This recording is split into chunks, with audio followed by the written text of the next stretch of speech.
empty chair. Hey, get out of here. What are you doing? What are you doing in my stream? Hey everybody, what's going on? Steve here. How you doing? Let's hear myself real quick.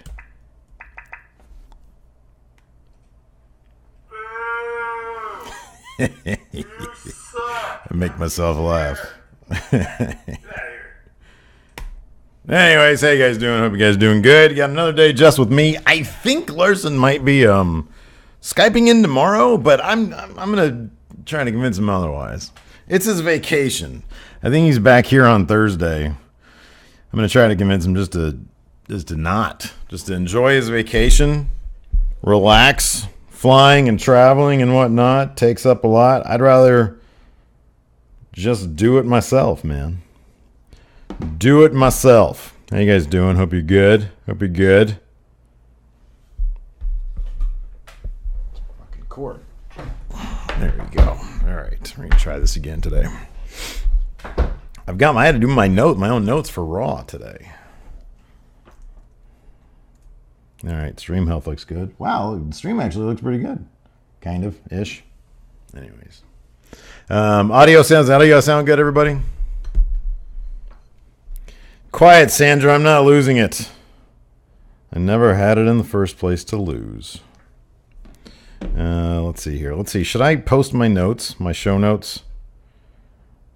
Let's see here. Make sure there's nothing offensive in these show notes here. You never know with me.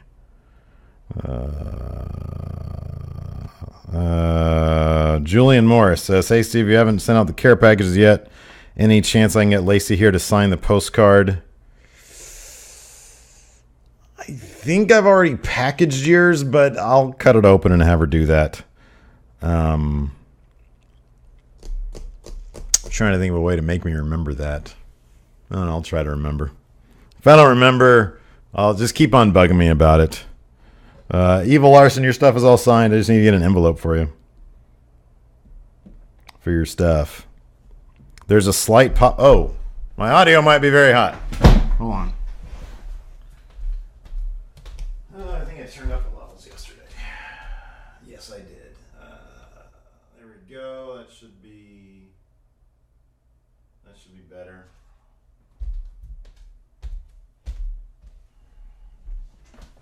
Test. That should be better. Dylan Beck, I did not notice that Cena's U.S. title looked like a swastika. No, I did not. All right. Adam Fella never got your postcard? All right, I'm going to do this. I'm going to open up some notes here. Are there any other problems that anybody has had with Patreon stuff? Because I'm going to spend since there's no fun wrestling today, I was going to spend the vast majority of the day fulfilling Patreon stuff. All the latest shirts are like packed. They're all like put in their stuff. I just need to print out like the mailing stuff, which doesn't take that much time. Adam Fella postcard. And Evil Larson cards. All right. Anybody else? Before we get started, anybody else? Flipping hot in this room. Oh, man.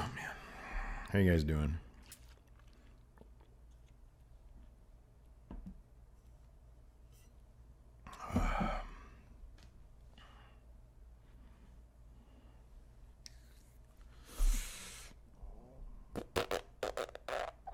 Oh, that's good, Rob. Yeah, I think I'm going to try to do... Stop calling me Alex Jones. I'm not... That is pretty funny, though. Oh, man. T.A. Turnage, the comic is coming along. I literally just need to PDF it and send it to Larson and make sure it's okay. But otherwise, like everything, the plan right now is for everything in the care package itself to go to the printers this week. That's totally the plan. The next short film. What do you mean by the next short film? I'm not sure exactly what you mean by that. I'm looking to do a skit at the beginning of every of the Steve Books Raws, and I'm thinking of doing. Although don't hold me to this. because it did pretty well in terms of numbers on my personal channel. I'm thinking of doing maybe a Steve Books NXT. Maybe. Using all people, basically New Japan. I should just do Steve Books New Japan. But New Japan is already booked perfectly, so how can I do that? Oh, man, let's see here. How is Steve Books Raw doing anyways? Did we settle on whether Finn is lame or not? No, Finn is not lame. He's just over only because he looks cool. Yes, we did get the WCW Nitro game for PS1. I think we unboxed that a while ago. Oh, yeah, I don't know if I'm going to do another short film anytime soon like that. Those are kind of ambitious. I don't really have the time for that. Oh, nice, Dylan Beck. Very happy about that. Thank you, Eva Larson. McMahon is a better businessman. Jack Dolan didn't get a postcard. Jack Dolan. I think your postcard is in the next batch, and those are all addressed and signed. I just need to toss the stamps on them. I think yours is in that group, but I'll look it up. Dolan. No Larson cutout. No. I figured that'd get old quick. I was going to go Alex Ali. Guys, several references made to Alex Jones. Like, he's the only guy who's ever done, like, you know, a show like this. Is bugging the crap out of him. Not centered. There we go. Now I'm centered. Jack Dolan. Yeah, I got your name down for postcard. Relax. Just relax. All right.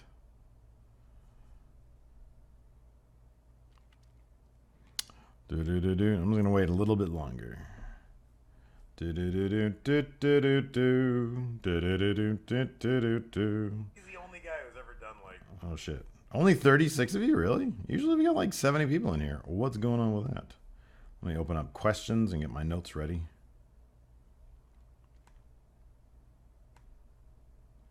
Are people just taking the week off because it's just me? What the heck is up with that?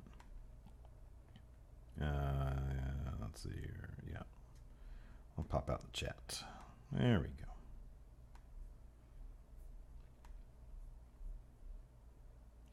Where is that? Do this up. All right. Check the negative space. I got perfectly, this is like the perfect head space. I guess people only show up for Larson, huh? Didn't realize. Wait, Sandra, I didn't actually keep on sending you postcards, did I? That was weird. All right, well, we're going to get started. We're just going to do this. Can I just go for 30 minutes today because there's no Larson? Probably not going to do that. All right. Can I reach over there to hit the record button? Probably not. Oh, man. All right. I'm rolling. Power rank cereal. Wow.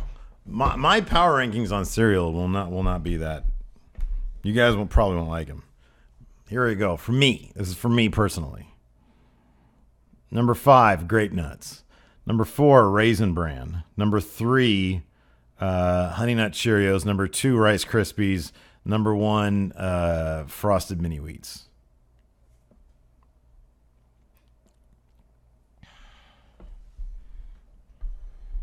Thayer Thabata, watch Game of Thrones. The G1 it's just a lot. It's a lot to get through. All right. All right, here we go, people. It's just you and I. Where's my notes? Here we go. All right. All right. I'm not looking at chat anymore, so just chill out. All right, here we go. I feel like I'm about to address the nation right now. Something awful took place today. All right. Hey, friendo, Steve here, and welcome to Going In. I'm going to scrap that. Do it again. I did it perfectly live yesterday. I feel like usually there's at least one time. No, I already pooped. I feel like honey bunches of oats. We're actually on the same page. That'd probably be number 6, Ulysses. All right, here we go. All right, I'm taking you guys off. All right. Hey, friendo, Steve here, and welcome to Going In Raw, the only pro wrestling podcast you can be listening to right here, youtube.com/Steve and who? Once again, I'm going solo. I'm on my own. It is what it is. Larson's still on vacation. I did get confirmation that he is, in fact, alive, though, via the Facebook. I saw vacation pictures of Larson, and he's alive, so we're good. Anyways, it's actually at youtube.com/Steve and Larson and available wherever fine podcasts are. Be sure to hit that subscribe button or download button. I forget what it is on the old phone. And on YouTube, hit that little notify bell. Be sure you're subscribed. Because like for the past week or so, ever since YouTube did their like sub deletion thing, we've been in the red. We've been dropping subs like crazy. I don't know what the deal is. People don't like this whole Just Steve thing. Anyways. We're there. We're also on the Patreon at patreon.com/Steve and Larson. I don't know what's going on. We only have today, we only have like 30, we had like 33 people, 35 people watching this. Is Larson that much of a ratings draw? Usually we have like 70 people watching the Raw recap show, and we've got 33, 35. I don't have the number in front of me. What is going on with that? Listen, people. I'm big news. I'm a draw. I don't know where you're all at. Anyways, at patreon.com/Stephen Larson, you guys can help support the show and enjoy 3 weekly recap live streams. We recap Raw, SmackDown, NXT 205 Live, all those podcasts. You guys get to hang out with us before the show and after the show. Today, I power ranked cereal. Frosted Mini Wheats came in at number 1 because it's the best cereal there is. Each mini wheat is a joy. We're also, at the $50 mark. Look at this beautiful shirt. Look at this. I have a whole stack of these shirts all packaged up, ready to go for the June and July patrons because I'm freaking slow on that stuff. So anyways, $50, you get a shirt. You can hop in for $50, get the shirt, get the Friendo Care package, which was very soon going to be done, and then hop back out down to like the $5 tier, best value, or just $50 and then nothing, and you get all that stuff. You don't have to keep on doing that. We're also at Pro Wrestling Tees at prowrestlingtees.com/Going In Raw. Look at that. That's a beautiful shirt. Don't you want that shirt? Sure you do. You know what else we got? This shirt here. Original Fuck Wrestling. Right there. This guy too. Friendo's shirt. It's all good stuff at prowrestlingtees.com/Going In Raw. Lots of really, really good designs there. Anyways. Oh, yeah, this episode, man, I've been getting a bunch of orders from my Etsy shop. This episode, because it's just me, is officially sponsored by the Friendo Workshop. Etsy.com/shop/MFSteve here. The link is in the description. You guys know I'm an artist. I draw shit. Look, I drew a picture of my own head. You can have a print like this at my shop. I also did comic books. They're on the floor over there. I'm not going to bend down and pick them up. That'd be weird. That's a sponsor for the show. And every time I get a new order, my phone makes cash register sound. So you guys can do that. Wake me up in the middle of the night with the sound of cash register. It's been happening for the last 24 hours because yesterday's episode was sponsored by me as well. So good for me. Anyways, we're not here to talk about all that. We're here to talk about Raw. Wait, no, that's Larson's thing. I go, Raw. So we are 2 weeks away from SummerSlam. And I'm looking at this episode. I think it was good. I watched most of it live. Again, I've mentioned this on the show before. It's always difficult. I think I was entertained last night. I was entertained. There was a lot to like about last night, especially that main event. Oh, boy. That was something else. Couple slogs. The Bray Wyatt Finn Balor. That was a burp coming up. The Bray Wyatt Finn Balor thing was a snooze fest. I don't know. You can't just toss Bray Wyatt on the mic with zero direction and get something entertaining out of it. He knows what he's doing. He knows how to talk. But when you have two guys who just sort of look cool and one guy who talks cool, a.k.a. Finn Balor, and then Bray Wyatt, who talks cool and looks cool, you still need something. You still need some story. You need them to do something for, people to care about their match. I think there's only one more week. I think next week is the go-home to SummerSlam. Yes, it is. And we still don't really know why these two are. I mean, I know why Finn's in a feud because Bray is kind of doing his weird taunting thing. So Finn doesn't really have much of a choice but to be in this. But why is Bray messing with Finn? I don't know. Do you know? Because I don't. And I don't really care at this point. There needs to be something there, man.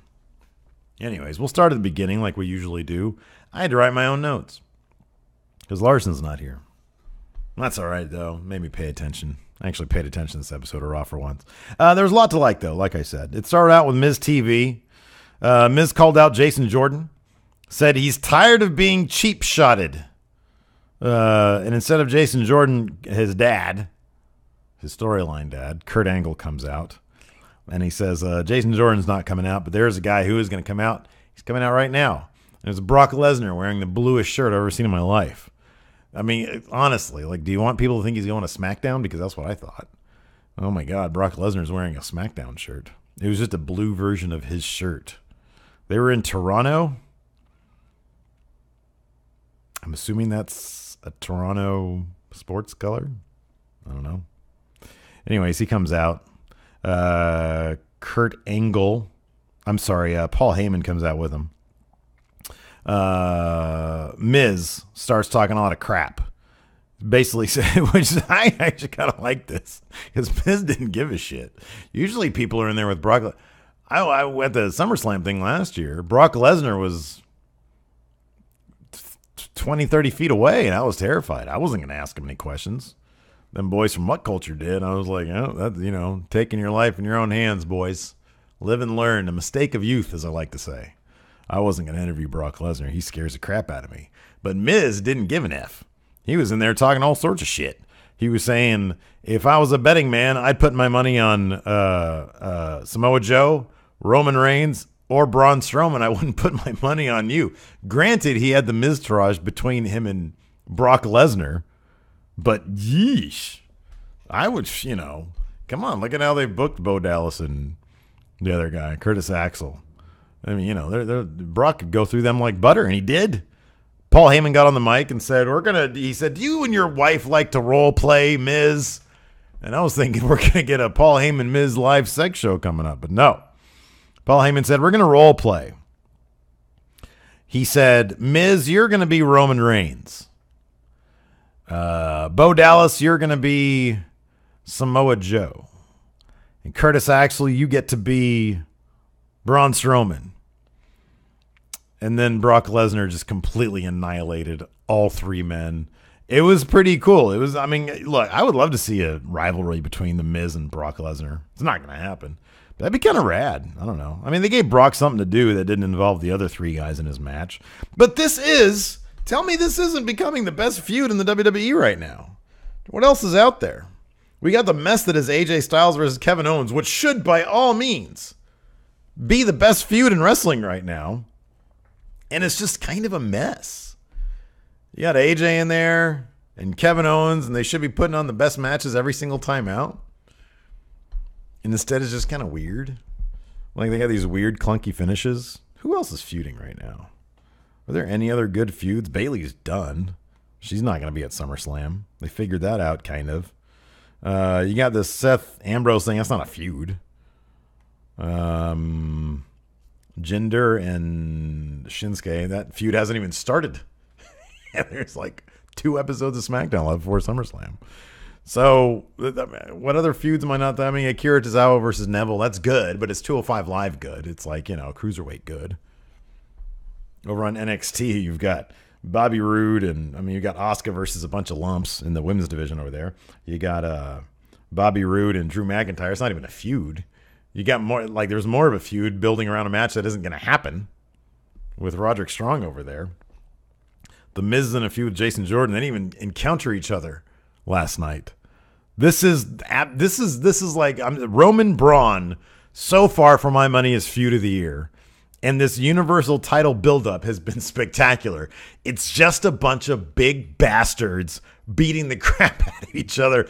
That main event last night was fantastic.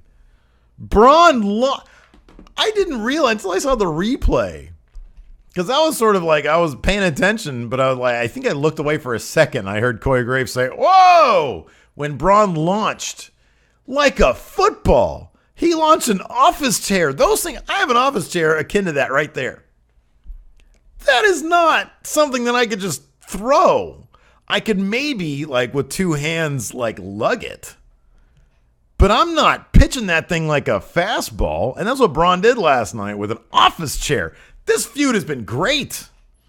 So why not have Brock come out and destroy Miz TV? It's something different. I'm fine with that. Do we really need Miz and Jason Jordan mixing it up? He's already did they confirm that Jason Jordan's fighting for the IC title? Has that been confirmed yet? I don't know if it's been confirmed. Jason Jordan better lose that. He was getting that Toronto crowd was weird last night. They were booing everything. Let's see here. Seth versus Sheamus was next. This is a decent match. It wasn't as good as what we got later with Ambrose versus Cesaro, which was like a pay-per-view level match. That was a really good match. Seth versus Sheamus was good. It wasn't anything special. There was one part I actually started cracking up at, and that's when Sheamus was sort of on his hands and knees, kind of. And Seth had him by the head, and he was just kicking his head. But it just can't. I don't think the fastest man in the world, who's that? Usain Bolt? Not anymore, but still kind of. Could do, like, in that position, the kicks just aren't going to be that fast. But Corey Graves was selling this shit. Oh my God, those kicks are so fast. Rapid fire kicks. And they were just like really slow kicks. It looked goofy. Not everything's going to work, people. Anyways, it was a decent enough match. Cesaro caused a distraction. Figured that was going to happen. Sheamus got a roll-up win. And then they destroyed Seth Rollins. Crowd, me, announcers, even the heels all thought Ambrose was going to come out. They're all expecting his music. Nothing happened. No Ambrose. He just sat back there like an asshole. So they destroy Seth Rollins. The next thing we see is Seth Rollins going back. I think we cut to commercial. Come back. Seth Rollins backstage steaming. Runs into Ambrose, coincidentally. Ambrose is like, "What do you want from me?" And Seth is like, "I'd like you to freaking help me." And Ambrose is like, "I'm done helping you. That was a one-time thing. You're on your own. I don't trust you." Seth says, "What do I have to do to earn your trust?" Starts yelling at him. So anyways, that was an open-ended question. That would be solved later on. Jason Jordan came out to a chorus of boos. I don't know what they're doing with Jason Jordan. I really hope they have a plan for him to become, I don't know, like a real jerk. Because he was kind of showing signs of it. He comes out wearing, I swear that singlet was ugly. He was wearing red, white, and blue, what looked like red, white, and blue vomit, sort of on the top part. But then the bottom part was kind of the same kind of tone as his skin. So if you blurred your eyes a lot, he looked like he was a Ken doll with no pants on, but wearing like a raggedy red, white, and blue tank top. It was not good. His music is terrible. I feel like, I don't know. I hope that they're doing bad things with Jason Jordan for a reason. Anyways, he comes out. Oh, backstage. I forgot about this. Backstage, Kurt Angle was like, "Oh my God, what are we going to do?" Curtis Axel was supposed to be Jason Jordan's opponent.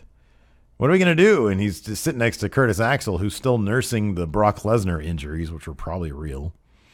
So Kurt looks off to the side. It was comedically filmed, whether they meant to or not. But you got the camera on Kurt, and then he's like, "What are we going to do?" And then the camera sort of pans over, and there's just like Jobber McJobs a lot. Like the most jobberest looking dude ever seen in my life. Waiting around. And I feel like Is somebody at WWE watching Global Force? Are they watching Impact? Because there's that dude, Richard Justice, the wrestler in waiting, who's the guy who's just always getting ready to be out there. Was this a rib on that? Anyways, his name was Pierre Goulet, and he was milling about backstage. Kurt Angle says, "Come here, Pierre Goulet." No, I'm sorry, Jean-Pierre Goulet.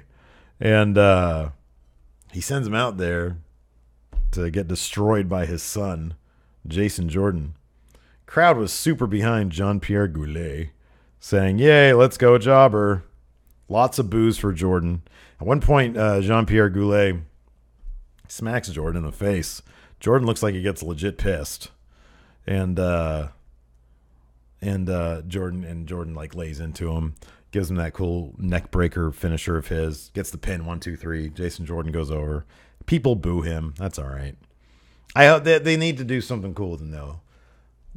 Like if they're just gonna have him be the guy who comes out and gets booed by everybody and then gives weak promos, it's not gonna work. Kind of cool if he just went super heel on Miz, like he out healed Miz. Dude, they got to do something. They cannot have him win that Intercontinental Championship at SummerSlam. It just doesn't make any sense. The Miz is too good. The Miz, I'm pretty sure at this point, The Miz is legitimately the best Intercontinental champion of all time. Anyways, let's see here. Bayley came back out. Bayley came out. Arm in sling with like the most lose face I've ever seen in my life. She comes out. She's getting booed. She's being interviewed by Charlie in the middle of the ring.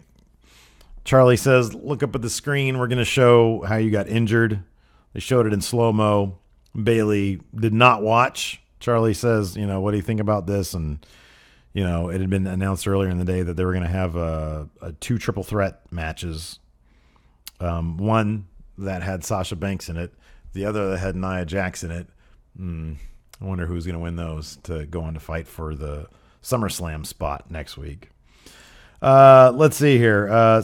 Bayley says, I don't want to watch that stuff. I'm bummed out, but I'm pretty sure Sasha Banks is going to win this because she's my best friend. So Sasha Banks then came out. Looked amazing. Looked like $1 million. Are you kidding me? Get out of here. She came out for her match, triple threat match. Alicia Fox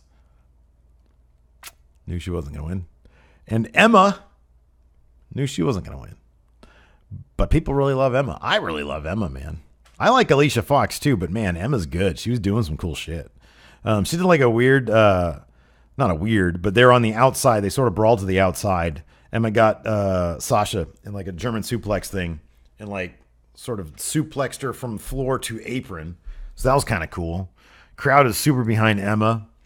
At one point, Sasha did the thing where she put somebody like in the corner, strung out across the middle ropes, and then like stomped with her knees, I think.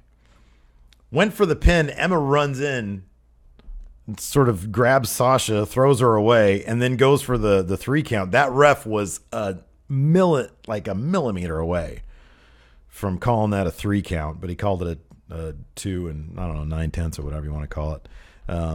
Alicia Fox kicked out.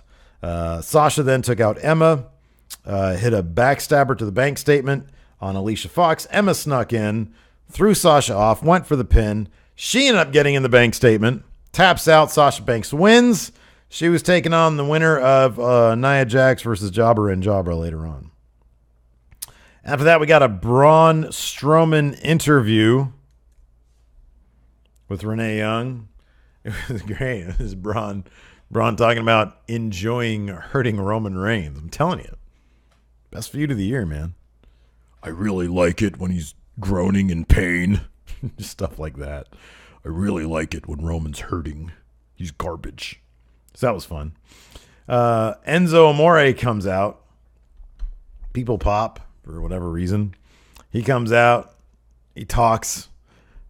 Well, Big Show comes out. The club interrupt them. The club calls Enzo and Big Show a nerd or nerds. So that leads to a match. Enzo almost won that. Enzo almost got like a sneaky roll-up win here. But then he got a massive boot to the face by Carl Anderson, who got the pin. That was sort of as Cass was walking down, stalking Enzo and Big Show. So Big Show but then as he was sort of chasing Enzo, he was like very sort of, I don't know, in a very mellow way, stalking Enzo. Big Show somehow came out of nowhere and just doled out a knockout punch. Pretty great. So apparently I heard, I don't know, is this true? They're going to do a match with Big Show and Cass, and Enzo's going to be in a shark tank up above the ring. Is that true? Is Enzo like afraid of heights? Or are they just punishing the guy? Is he like legit afraid of heights? What's that all about? Anyways, that should be entertaining. It's like, when I heard that, I was like, hey, you know, if you want to make things entertaining at SummerSlam with these guys, that's one way to do it. Put Enzo in a shark tank. Anyways, Finn Balor comes out. People are happy. Who doesn't love Finn Balor? He looks very cool. That's what we established here last week. Regardless of what the undead Commissioner Ulysses says, Finn Balor is cool. Anyways, he has a mic, so he's going to actually talk for once instead of just stare and look neat. And he basically says, what do he say? He says, whatever you start, I'm going to finish, and some other stuff. Bray showed up in the ring, but they did the thing where like the lights go down, and Bray is in the middle of the ring, but Finn Balor is like perched up on the turnbuckle. Bray laughs about that. He attacks Balor. Balor is able to evade and counter with a kick, a sling blade. Lights go back out. Then one light comes back on, and Finn is in the middle of the ring, sort of looking around, figuring out where Bray is. Bray's back on the Titantron. Man, can't find me, Finn Balor. Look at me, man. I'm under the ring, but they got this video of me up here, man. Make it seem like I teleported to the bowels of the arena, man. Yeah, I don't get this, man. I don't get this. Why do I care about this? Why am I supposed to care about their match? I'm assuming for the go-home, I'm assuming next week they'll give us like a 12-minute segment where Finn is probably going to at least tease the Demon. He has to show up at SummerSlam as the Demon. I think SummerSlam is the last time we saw the Demon. Last year when he got injured. So he's got to at least tease it next week. So that'll build up things. But I feel like there's been a massive wasted opportunity. It honestly feels like all those writers there at the WWE just said, oh no, we're going to work on this other stuff. We're good over here. We're just going to give Bray a microphone. We're going to turn out the lights a bunch. Get some footage of him up there on the Titantron. He'll be very vague. Finn will look cool. Match is sold. I mean, look, I suppose that's as good as anything, right?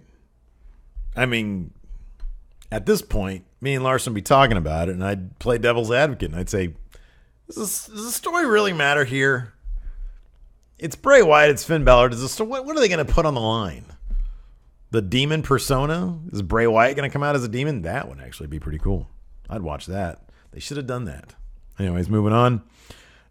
Sheamus and Cesaro. They came out. And then we had Ambrose versus Cesaro. Every once in a while, Raw will pull this off. They'll do something weird. They'll have a really long, really good match.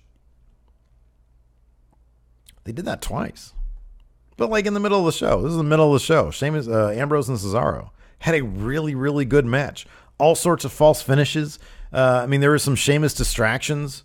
Cesaro was about to drop a superplex on Ambrose to the, like, from the top turnbuckle to the outside of the ring. Crowd was huge into it. Luckily, because that was never going to happen, Ambrose reversed. Still a superplex from the top. Pretty cool. Some cool gut. I always like when Cesaro does those like feats of strength. Those are always cool. When he just gut wrenches people. Those are always neat. There's one cool sequence. Dean went for a suicide dive. Cesaro countered with a nasty uppercut before he was able to launch himself. Jumps into the ring and tries to pin Ambrose. Really close 2 count. Ambrose went for a dirty deeds. Sheamus distracted him. Cesaro turned to Ambrose, put him in the sharpshooter. He's able to get out of it. Sheamus distracted again. This time it inadvertently led to a Dean Ambrose win. They both pounce on Dean. Seth Rollins does run out almost immediately. Dean Ambrose, in a very dramatic moment, held out the Shield fist. Seth thought about it for a good 15 minutes, man. I swear they went to commercial break and came back and he was still thinking about it. And he walked away from the fist.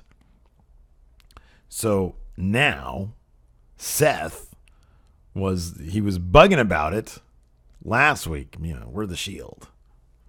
Dean said no. This week, he's like, Ambrose, where were you? And then he runs to Ambrose's side. Ambrose offers up the Shield. The crowd wanted it. He said, I don't think so. We're not going to do that until SummerSlam or maybe on the go home, but I can't believe they're going to do that until it's the actual SummerSlam match and they win the titles. They're going to win the titles. One of them's going to throw it out. I'm thinking it'll probably be Dean. Seth is going to reciprocate. Crowd's going to go apeshit. They'll lose those titles at WrestleMania to the Young Bucks. Probably not. Let's see here. They actually mentioned, when did they mention this? During the tag team match. Wait, what am I thinking of? They mentioned the Revival as like, during the Enzo match. It was just because the club came out. Just a throwaway announcement. Yeah, injury to the Revival. Scott Dawson, or Dash, one of those. Ruptured bicep. That was it. Could require surgery. So that's just, what are the Hardys going to do now? Hardys versus the club, maybe? They got a week to fix that one, huh? Are we going to get like Jeff versus the non-injured Revival guy? Anyways, what else we got going on here? Next up, we had a Titus Worldwide locker room meeting. Everybody's very happy. They're all doing the ha, ha, ha thing. I think they're all doing the cha-ching thing. Neville walks in and says, essentially, again, heel with a good point. Why would you take this match against Daivari tonight when at 205 Live last week, you already secured yourself the number one contendership? You're going to SummerSlam. It's done. Now all you've done is given a chance for a guy who has nothing left to lose to ensure that you don't make it to SummerSlam. There's nothing in this for Daivari to win. If Daivari wins this match, there's nothing in it for him. And he even said that. When did he come out and, I think he came out, it was either backstage interview or something. He said, you robbed me of my opportunity to make my name as the next great Iranian wrestler. I'm going to rob you of your opportunity to win the Cruiserweight Championship. All right, Daivari. No, you're not. We all know you're not going to do that. Akira Tozawa actually won in pretty easy fashion in their match. Finished him off with a senton bomb. Daivari tried to go after that shoulder. They're kind of no-selling the shoulder injury now, which I'm not really sure why. But they kind of made that as a kind of a running joke. Kept on asking him, what's up with the shoulder? They did a great backstage segment. There was two great backstage segments. Mike Rome is quickly becoming one of my favorite guys in WWE. They did, I'm sorry, I say backstage. They did a WWE.com exclusive video where Mike Rome was back there and he had Carl Anderson's vest and he was like role playing as him and Gallows and like too sweeting himself, and then role playing like Imaginary Club was asking him to too sweet them, and then Nia Jax, who cracks me up, and Gallows show up and they start yelling at him for touching Carl Anderson's vest, call him a nerd. Carl Anderson comes in there, Mike Rome runs away. It was funny stuff. I thought it was hilarious. And then they did another one with Titus Worldwide. They were doing a press conference, and I don't know, it was funny. You got to check it out for yourself. Dana Brooks involved. Anyways, Akira Tozawa won with a senton bomb. Yeah, kind of a, it was a whatever match. It wasn't nearly as good as their 205 Live match, but it was a good, it was 7 minutes of a decent match. Next up, we had Roman Reigns being interviewed. He said he's not scared of Brock. He retired The Undertaker. He's going to beat Braun tonight, and he's walking out SummerSlam as champion. It was exactly what you'd expect from Roman Reigns. Hey, I'll say this, though. credit to WWE. I'm not tired of Roman Reigns yet because they have him in a feud that he should be in. He's in a feud with Braun Strowman. Feud of the year so far, especially after that match last night. If that didn't put the icing on the cake, I don't know what will. It makes all the sense in the world for Braun Strowman to win that title at SummerSlam and him and Roman to continue this till Survivor Series, maybe the Rumble. Anyways, let's see here. We had next up, the second triple threat match. Mickie James versus Dana Brooke versus Nia Jax. So this sort of started out same way as it usually does. Mickie and Dana, whoever all the non-Nia Jax people team up on and try to get Nia Jax taken out of the match. So they do. Things get chippy between Mickie and Dana. They start slapping each other, kind of like it was kind of cool. They're giving it to each other. Dana Brooke looked great. She had some cool ring gear. Nia Jax comes back in, just starts destroying people. Ended it with a big leg drop on Dana Brooke. I love that leg drop, man. Nothing beats good leg drop. Next up, we get a Goldust promo. So are the Hardys have to be at SummerSlam. It's the Hardy Boys. Come on. But they're still doing the Goldust promo thing. He said he's basically going to be at SummerSlam looking for the next star of his little movies. So he's going to be looking for somebody to feud with at SummerSlam, I guess.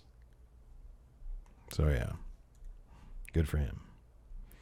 I wonder, are they replacing Revival versus Hardys with something? What are they going to do with that? Got 2 weeks. You got one more episode of Raw.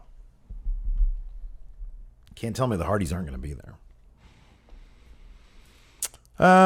Finally, that brings us to our main event. Braun Strowman versus Roman Reigns in a last man standing match. By the way, Sasha Banks totally going over next week. It's going to be a good match, though. Her versus Nia Jax. Braun Strowman versus Roman Reigns, last man standing. This was so much damn fun. A large majority of it. Some of it took place in the ring. A lot of it did not take place in the ring. I already mentioned earlier, and I honestly, the sequence of events, I don't even know. They went deep into the crowd at one point. They were using everything to just punish each other. At one point, so Braun started out on offense. Roman would make a little bit of gains, but Braun would always come back. So it took Roman getting the steel steps and just murdering Braun with them. It was fun, man. It was so cool. Braun at one point, Roman was coming off the ropes. Braun tried to basically pop him up, sort of grab him and throw him into the air. And as he came down, as he did that, Roman hit a Superman punch. That was cool. It went to the outside. Braun at one point went down for a 7 count. I think he was he ran into some steel steps or something. I don't know what it was. But there were a couple of near finishes like that where Braun would be down for 7. Roman would be down for 6 or whatever. Oh, man. They set up a table, I think, in the middle of the ring. Even if it wasn't, doesn't matter. Pretty sure this was in the ring. This match was all over the place. Roman Reigns basically deadlifted Braun Strowman up onto his back, up onto his shoulders, rather, for a Samoan drop, and he hit that through a table. It was freaking great. It was awesome. How do you not love this feud? It's great. Let's see here. After that, both men got up from that. Roman Reigns was running. Braun went over by where the ring, the bell keeper, the timekeeper is, the bell thing is. Picks up an office chair as Roman Reigns is running around the corner and launches that thing.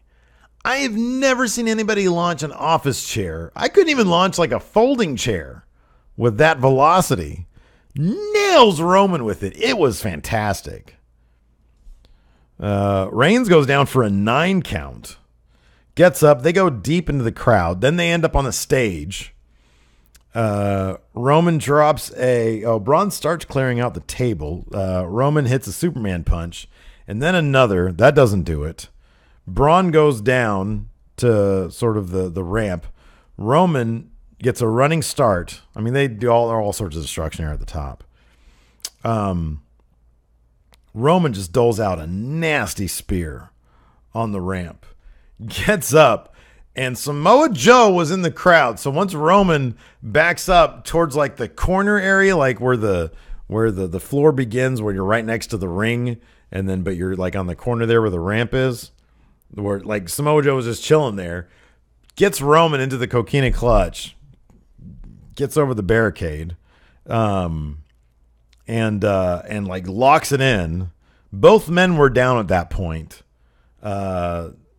It didn't make a whole lot of sense because at that point the ref should have been counting Braun because Braun was actually down. But I guess we can assume that he was just sort of thrown off by the fact that Samoa Joe had just come out of nowhere. Anyway, Samoa Joe chokes out Roman Reigns to blackness, basically. Roman doesn't get back up. Braun does at the 8 count. Gets back in the ring. Cheers. Everybody starts cheering. It was great. It was fantastic. Not sure what they're going to do next week for the go home, but it should be good. It should be really good. I think they're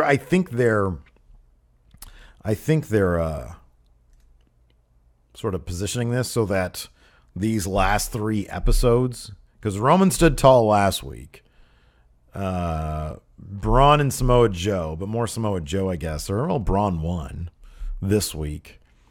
I'm assuming next week, I don't know. I just get the feeling they're all 3 men. So you sort of consider these last 3 episodes all the go-homes. So it's not necessarily going to matter who stands tall at the end of the go-home in terms of who's going to win at SummerSlam for the Universal Championship. Because I think they're sort of structuring it so that all 3 men at various times have stood tall. And I don't think it's really going to matter who's the last man sort of standing. But I really get the feeling it's going to be Braun coming out with that title, but it could be Samoa Joe. I don't know. Larson's not here to steer me in the right direction. Anyways.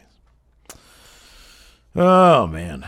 It was a good episode. Tell me one thing in there that was crap, besides Finn Bray. Even the Enzo stuff. I'm intrigued by the Enzo thing. Knowing that I talked about this in yesterday's episode, knowing that they're in such a dilemma that Enzo Amore, right, is kind of a turd, but he's a ratings draw. And this feud, which features an underwhelming heel in Cass, an underwhelming face in Big Show, and Enzo, is kind of a big deal for them. It's so weird. Anyways. Time to answer questions now that the Raw Cap is done with. And pulling these from the Patreon. So let's take a look here. Connor Dunmore kicks it off with a question about Rollins and Ambrose. Says, if the Rollins-Ambrose feud concludes with an Ambrose heel turn, can the Shield ever be justified to get back together? Eventually. It'd take another 3 years. I mean, it's been 3 years since then. So I'm assuming that, if Ambrose turns heel and really goes after Seth Rollins. But no, make no mistake. At SummerSlam, they're winning those titles. And after they're done drawing money, they're probably going to have Ambrose turn heel on Seth Rollins. I could totally see that. Probably, I would think by Mania. This isn't like a Cesaro-Sheamus union. This is 2 singles guys who they think they can make a lot of money with as a tag team. But understanding completely that they probably draw more money as singles guys, they just, the Shield is something everybody wants to see. So yeah, they can always justify a Shield reunion. Doesn't really matter, man. People are always going to want to see the Shield together. Oh, I should have mentioned that too. Yeah, I forgot about that. I'm looking at the chat right now here. The patrons are talking about the fact that Bailey, they were booing the shit out of her. I don't really know why. I don't really get that, to be honest with you. I thought there was some other chants that I thought were kind of questionable. But booing Bailey, I don't know. She has a legit separated shoulder, so she's not going to get to ply her trade. I don't know why that's a reason to like shit on somebody. I don't get it. Like, if you don't like the character, that's fine. But it seems silly and it seems petty to boo Bailey. I mean, come on, really? I don't know. I'm all for crowds doing what, they're paying their money. I got the feeling they were trying to take over a little bit, though. That's all right. Let's see here. Alex Foster says, should Tozawa be tested since his shoulder recovered so quickly? I'm assuming that's part of the function of Titus Worldwide, is making sure that he's protected from such testing. Alex Foster. Jake Riley asks, what do you make of Jason Jordan and Bailey getting booed out of the building last night? Jason Jordan, I get. I want to boo Jason Jordan. Bailey, I don't understand. Because here's the thing about Jason Jordan. He's like during his segment with The Miz last week, he had that arrogance, a little bit of arrogance without it really being warranted, because he hasn't really done anything. They gave him the tag titles, and they did nothing with them. So I get that. I don't get the Bailey thing.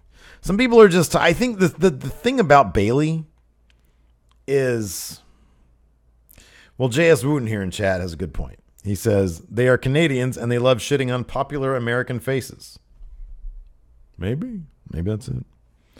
The thing about Bailey, though, is that we've seen her be, we've talked about this a million times, we've seen her be super over before in NXT. And so, I mean, in that case, if you're going to boo anything, it's going to be, you're booing creative for not handling her right. But, she's doing what she can. Empire of Cleanliness champion Andrew Mullen. Is it even possible at this point for Cesaro to become a world champion? No. That's okay. There's nothing wrong with that. He's got a great career. He should be very proud of his career. Not everybody has to be world champ. Jinder Mahal's champion right now. So, I mean, it's possible for anybody to be world champ. It really is. If they gave it to Jinder Mahal, they can give it to Cesaro. I don't think they will. Jack Dolan says, how do you feel about the Let's Go Jobber chants? I thought they were great. I really did. I thought that was one case where Jason Jordan hasn't earned the cheers. That's a case where just because he's a face, it doesn't mean he has to be cheered. I was fine with the Let's Go Jobber chants. Dude's making, what's his name? Jean-Pierre Goulet. Making a name for himself. Good for him. Brock without the K. Lesnar. If John Cena jumps to Raw, who's he going to feud with? Everybody. Was he Roman Reigns? Let's see a Roman Reigns Cena feud. It makes all the sense in the world. It makes complete and absolute sense. Have him come over and beat Braun for the Universal title, and then Reigns can take it off him at Mania. I still say Cena's the man that Reigns should be fighting at Mania. They could probably I think Cena would be motivated. They could probably put on a good match. Dom the Man Hilberg. So when Roman put Braun through the table that Braun set up, I couldn't help but think of how cliche it is when a wrestler goes through a table that they set up. It's been happening. He says, in the spirit of this, what are some other really cliche things in wrestling? This is where me and Larson would take like 10 seconds of silence and just think about it and not come up with a good answer.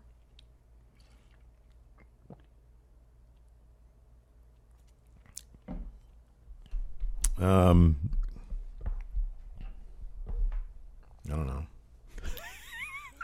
I don't know. Seriously, this is the right stare. This is what Larson's good for. He's good for a lot of things. I'm joking. I just stare at him. He'd come up with something, and I'd say, "Oh yeah, okay." And if I have nothing to add, good answer. Oh man, that's the kind of thing I'll figure it out when the camera goes off. What are some other really cliche things in wrestling? I don't know. There's like a million of them. I don't know. Let's see what you guys have to say. I mean, you guys, I'll wait for chat to respond to this one. Sitting there behind your computers, you guys can come up with some stuff. Darth Cadus. Is the Bailey gimmick dead? No. Nah, it's too strong of a gimmick. It's not dead. It's not dead. Let's see here. James Rodriguez has a good question. What do you think is more likely? Seth and Dean win the tag titles at SummerSlam, or Dean turns heel on Seth at SummerSlam? I think it's they win tag titles. I think they want to get some money out of them first. I think they want to do that. Oh, this is a good one. Michael Berry. If Enzo could time travel and be the manager for any wrestler in history, who would you want him to be with?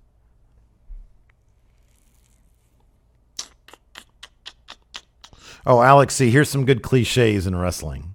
The Alex C. says the go home, stand tall. That's totally true.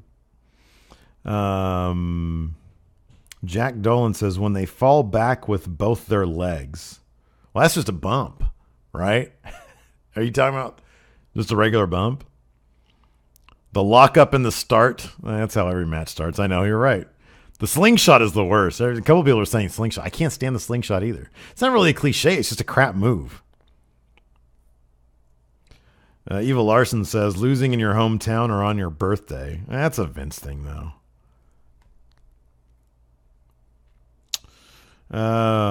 Let's see here. Eddie Jose Guevara Menivar says, today WWE posted a match between Shield Dean Ambrose and NXT Neville for the U.S. title on NXT. I remember when they did that. How do you feel about WWE doing these type of main roster championship matches on NXT again? If they did, imagine the NXT challenger winning and being a way to storytell their way into the main roster, kind of like Paige did. Yeah, no, I would dig that. I think for Asuka, it would make the most sense at this point. I could see them possibly doing that. Dylan Beck says, one cliche thing I really miss is when the ref would lift up a wrestler's arm to check on them during a submission. And the 1-2, and he's not done yet. I remember that.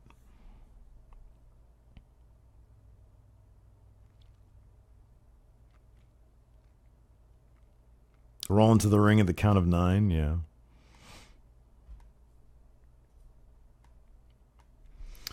JT has a good question.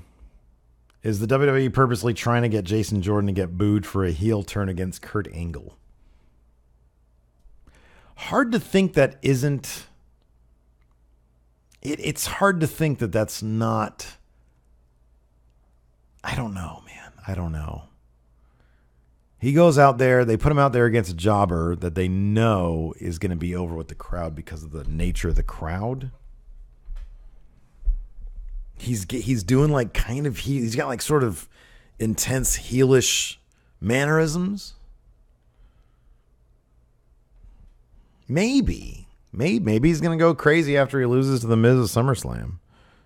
Starts talking about how discovering his real dad has thrown him into emotional turmoil.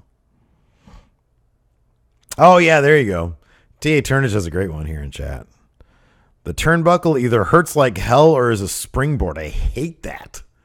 They made fun of it in New Japan. Whenever Yano trying to take the big pillow off the turnbuckle area there, the corner, and then like he throws Kenny into, I think it was the Omega Yano match at G1 last week. And when he finally hits the corner, it doesn't make a lick of sense. You're not going to hit it flush. It's in a corner. Master Snagman, save that question for later. But I would win. He says, who would win in a fight, me or James Ellsworth? I would win. Totally. Let's see here. Oh, wow, I just noticed something. Jose GGR has a question about Elias Sampson. There was no Elias this week. That's a bummer. He said his... Elias's gimmick is the drifter, actually drifting out of feuds before they actually finish. I think he's done that a couple times now. Aaron G asks, if Neville drops the title at SummerSlam, what's next for him? Does he leave 205 Live to compete on the main Raw roster? Marcus Mark adds, I have a feeling 205 Live is going to be part of the Superstar shakeup. Maybe. Oh, I don't know. I think Neville chasing the title It would make for some good stuff.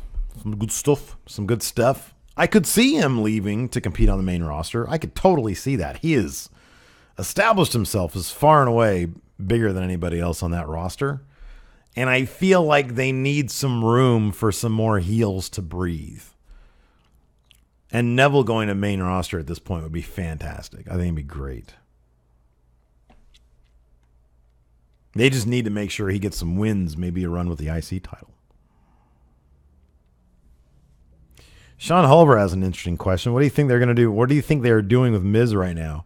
If Lesnar retains at SummerSlam, could you see Miz getting the next title shot? I would love to see that at this point. I would really I don't think so. I don't think it's going to happen. I would love to see that, though. I think he's just going to keep on being the best Intercontinental Champion ever, though.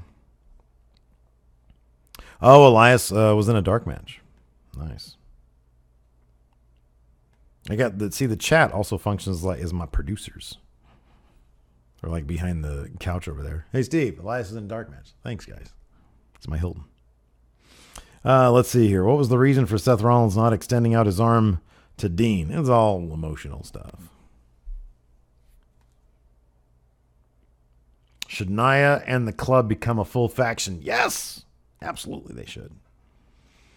Let's see here. That was a question of Leo, the advocate for Leo Rush. I finally saw the bit where he no-sold that ladder into the table bit. You know, I'm all for interesting things in wrestling. Not really for that. Wasn't huge in it. It just seemed like something to do to try to get people to talk, as opposed to try to do cool shit that does get people to talk. Just my opinion. Let's see here. Oh, first-time patron. Ulysses the Cock Ramirez. If Brock were to drop the Universal title to Samoa Joe and leave the WWE, do you believe he'll be the surprise entry in the Royal Rumble, win it, and then go through with Brock versus Roman WrestleMania as expected? Maybe. That could be. They could. I don't know how many dates he has left on his contract. I know his contract runs through WrestleMania, but he has a specific number of dates that he's supposed to work. So if they want to use him heavily between Rumble and Mania, that's a possibility. Maybe he show up at Survivor Series. I don't know. Anybody's guess. Let's see here. Who do you think? Who's asking this? Shinshasa is asking this. Who do you think will get to hold singles titles gold first between Sami Zayn and Chad Gable? Sami Zayn always has a chance at winning. I could see them putting Sami Zayn in like an impromptu tag team and winning the titles there. I could see him winning the U.S. title within the next 12 months. And I can't say the same for Chad Gable. He already won the tag championship. I think that's going to be it for him for a while. He might go back down to NXT. I hope not, but I could see that. That's actually a good point here. Power Girls champion KH Christian says, "Hey, Steve, you're doing a great job." Thank you. Did anyone else see Braun just no-sell the 9 count? I think it was it 9 or was it 8? Might have been 9. Said he just popped right back up. And yeah, that bothered me too. Like, it's a struggle. I would think. I've never been in a last man standing match. So I've never had to come to from being evidently concussed, from being knocked out. I wouldn't think you just pop up, right? Or maybe you come to and yeah, you just, oh yeah, there's counting. I got to pop up.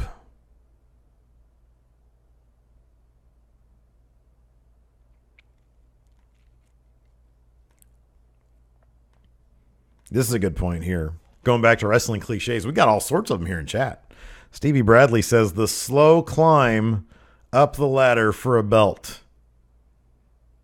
That's totally like, why wouldn't you just run up the ladder and grab the belt or this shit?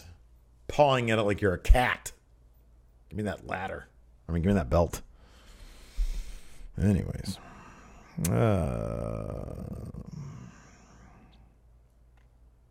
Couple more questions here. There will be no kayfabe corner today. I don't have anybody here to play with, man. I could play with the people in chat.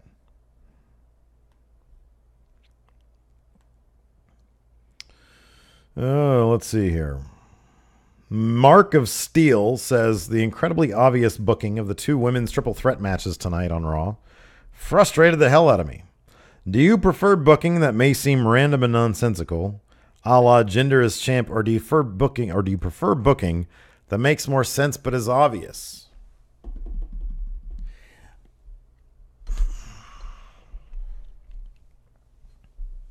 If you're referring to gender, I'm fine with that. I didn't think that was as nonsensical as maybe some people thought. He came back looking amazing, looking jacked. So it kind of made sense. Guy works hard, he gets better. I see the point in that, though. When it is random and nonsensical, it can just leave you be like, wait, what happened? Why? But then, you don't ever want the obvious. You don't want to not be surprised. So I would say, what do I prefer? Being surprised, even if it doesn't make any sense. At least at that point, you can just say, well, I want to see where it's going to go, as opposed to I can see where this is going a million miles away. A couple more questions here. That guy says, if you can have two superstars switch gimmicks, which two would it be and why? Jack Gallagher and Braun Strowman. Because, think about it. Let it sink in. See why now. Let's see here. Scott Hall's Toothpick asks, I find it very annoying they use the same women over and over again in Raw and do not give anyone else a chance. Like last night, we all knew it was either going to be Nia or Sasha that faces Alexa at SummerSlam. Then on SmackDown, I feel like anyone can win at any moment within reason, which I really like. Keeps me interested. Book the Raw women's division to make the other women on the show more of a threat. You just need to start doling out more wins. You're right. There's only 3 people on that show who are actually a threat. Well, 4 when Bayley wasn't injured. That's why the SmackDown division has more depth. In terms of, but it's what they've built. Absolutely, it's what they've built. Give Dana Brooke more time. I like Dana Brooke. Here's the thing about Dana Brooke. I honestly feel that, and I don't know, maybe I'm wrong about this, but she seems to work hard. I think I follow her on Twitter or Instagram, something like that. She seems to work hard. She seems to not be dramatic about things. So you hear this like heat between Sasha Banks and Alexa Bliss, like this real life stuff that Alexa is a politicker and just knows how to talk to people backstage, and that's how she gets her opportunities. I have no idea if that's true or not. That could be a work, it could be story on it, or it could be not. I don't know. I have no idea. Dana Brooke seems like the kind of person who keeps her head down and works really hard. I don't know what gives me that impression. I always see her in the gym on her Instagram. I think that's great. I just feel like she's a hard worker, and I would love to see her get more opportunities. Emma is a terrific worker. You're absolutely right about this. Emma's a terrific worker. You have Mickie James in your division. Why aren't you doing anything with her? What are you going to do? Let's see here. Oh, it was a good one. Some power. We're going to end on some power rankings here.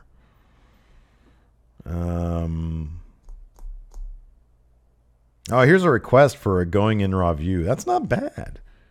I don't know if we've done this or not. I don't think we've done this. Hamza Halal is asking for SummerSlam 92 for going in Raw view. You know what? Just for you, Hamza Halal, I'll put that as some options next time we do it, and it's my turn to choose. I think this next time is Larson's turn to choose. Maybe we can convince him. Maybe you and me can convince him. That drink Flair doesn't need. Great name. Braun Strowman is asking the question. Braun Strowman chucking a computer chair at Roman Reigns was one of the funniest things I watched on Raw. Power rank some of the funniest moments that you have seen on Raw. I really liked. So number 5, I'll go with this. Number 1 is Austin McMahon in the hospital when McMahon was in the hospital bed. Number 2. Austin singing Kumbaya. Number 3, anything involving Kurt Angle, Christian, and Edge. Number 4, Brock Lesnar Shit, this should be higher, but I'm going to say Brock Lesnar taunting Eddie Guerrero by coming out and dancing with the mariachi band. If that ain't the funniest damn thing you ever seen in your life, I don't know what is. That could be number one. And then number 5, I really liked when they did, like, all the wrestlers went out on strike. And so it was just Triple H as the ref, CM Punk on commentary, and then what was it, like, Sheamus and I forget who that was. I don't know. Then it was like nobody else was there and they were just going to have a 3-hour match. That was really funny. I thought that was really good. Was Cena one of them? Crap. Now it's bugging the crap out of me. Anyways, doesn't matter. Oh, man. So anyway, that's it, man. That's all I got. That's all I got for you guys. I do appreciate you hanging out. I think Larson might be Skyping in tomorrow, although if he's watching Larson, just stay, just hang out. Do whatever you want to do. You don't have to do anything. I can hold this down for one more day. Come back on Thursday. We'll do NXT 205 Live and Dirt Sheet. Anyways, for the rest of you, thank you for tuning in. Thank you for watching just me. Hope I did well.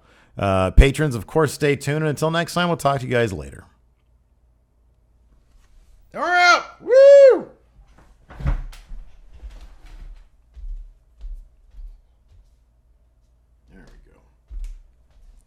All right, everybody, what's for lunch? Oh, man. There we go. The old day, Bailey, this is your life. Goldberg's son dabbing, TJP dabbing. Those are literally the worst moments ever.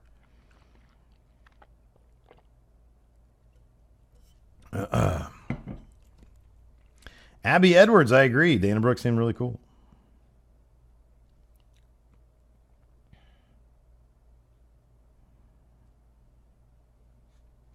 So load up your questions. If you want me to power rank stuff, I'll do that. I'll hang out for a little bit. Wendy's? Oh, Adam Fella, you're crazy. Wendy's is, ugh. It's just nothing but salt. It's all salt.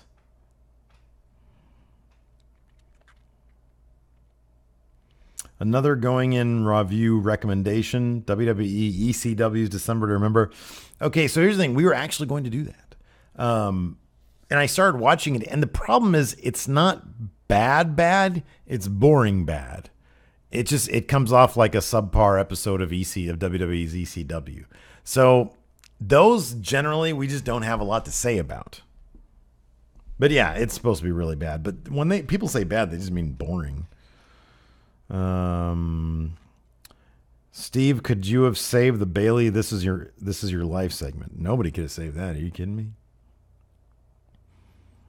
Dummy Ray, Dana Brooke has a great look. I feel like she needs to spend some more time polishing her basics. She needs to talk a lot. She needs to be always working on her promos. Let's see here. Power rank the Lex Luger pictures back here. Can you guys see the Lex Luger pictures?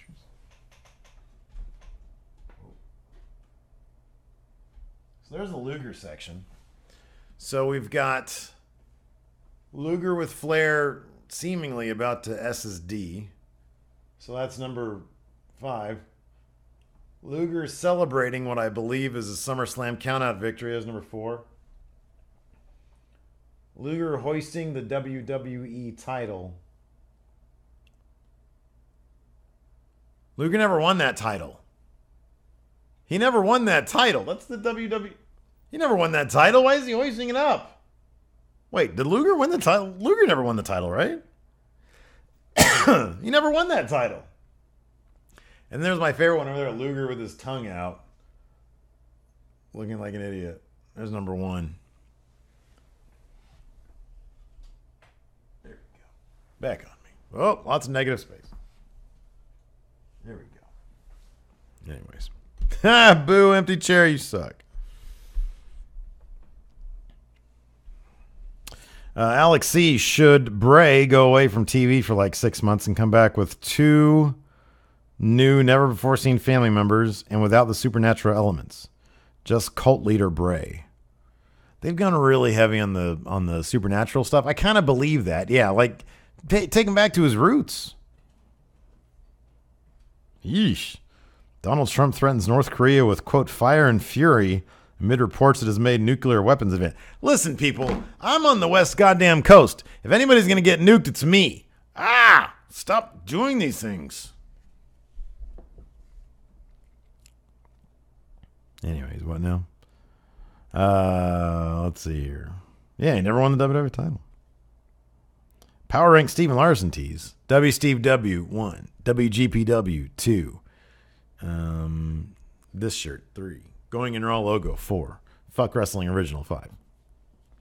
I'm joking. Fun Wrestling is number 1. Let's see here. Too much positive space. There we go. Now I'm centered. Patrick Sparks. I know they booed Roman last night, but Roman Reigns, I'm sorry, he's putting on good stuff these days. What 205 Live heel do you think suffers the most from Neville being on the 205 Live roster?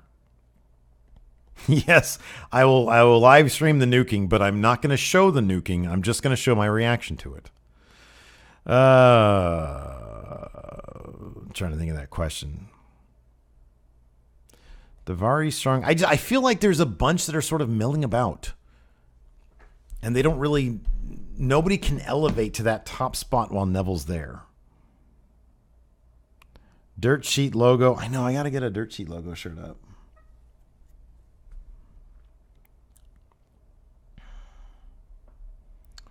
A couple more questions. I'm going to go have lunch. Let's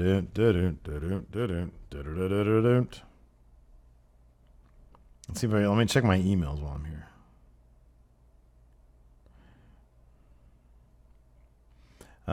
This week Enzo is booked very weak, but is he the weakest? Power rank the weakest wrestler / best jobber. All right, so number 1 would be the weakest wrestler. That's Ellsworth. By far, that's Ellsworth. Number 2, I could see being Enzo. He's just not as weak as Ellsworth. Third weakest wrestler, I would say Curtis Axel, because he got destroyed so much by Brock that he couldn't make his match. We just didn't hear anything about Bo Dallas. Number 4 is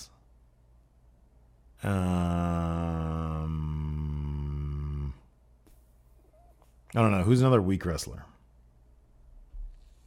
I'm not going to have a steak. That's too heavy right now. I don't know what's for lunch. I don't know if I should go somewhere for lunch or have like a peanut butter and jelly sandwich. Oh, man, Hawkins. Hawkins definitely number 3. He's not going to be... Yeah, Ellsworth might be on SmackDown. I could see that happening. Would it have been better if Nia and Sasha and Nia... For Nia, if Nia and Sasha had been in the same triple threat and Nia lost because Sasha pinned Alicia Fox. No, because we're gonna get a good match next week. My favorite type of cheese? Oh, cheddar jack probably. Maybe just jack. What kind of alternate universe Steven Larson's might be out there? Ooh, good question. I mean, there's the universe out there where we never started this podcast. I don't know if that universe would exist, though. I feel like we always would have tried to do this. It seemed like an obvious way to go when the gaming stuff wasn't working.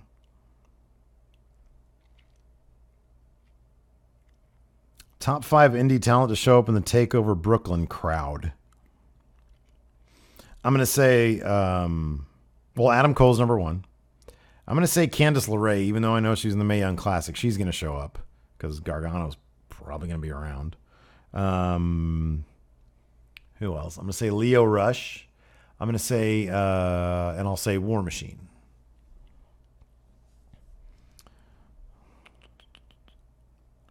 Let's see here. Anybody watch the Table of 3 last night? I want to watch that today.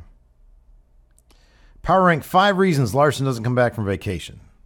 Number 1. Number 1 is he finds a pot of gold.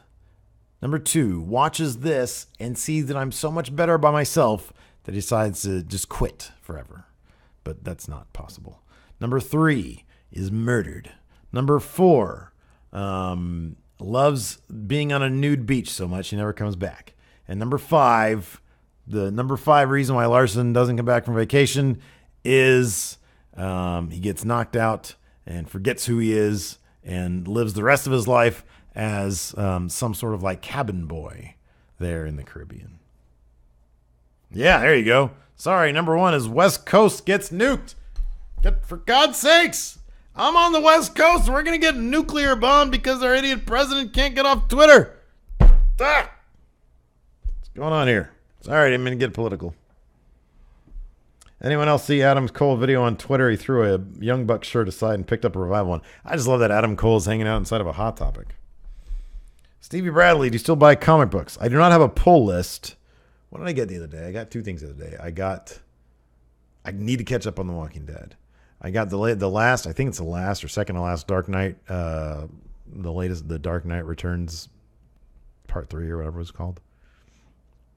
And I got something else. The problem is my comic book store isn't that great. Like it's really big, but they don't have like a lot of stuff. It's kind of a bummer. Reports that Lio Rush may not be good in NXT due to his attitude. I haven't really heard reports, but I think I've heard stuff about his attitude before. Oh, I don't know if Two Dragon again are on the West Coast loop of NXT. Shit, that's coming up, isn't it? That's like this week. Shit, I need to get a babysitter. Wasn't it like the 11th or something? What day is it? Today's Tuesday. Is that Friday? Is the Sack show on Friday? That should be fun.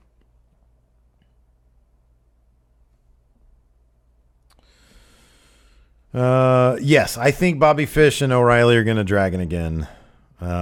If not before the next Dusty Classic, at the Dusty Classic. It makes all the sense in the world. Yes, Finn Balor saying too sweet on his promo last night. It was great.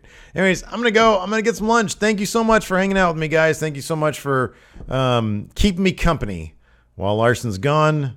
I have no idea. I don't know what tomorrow brings.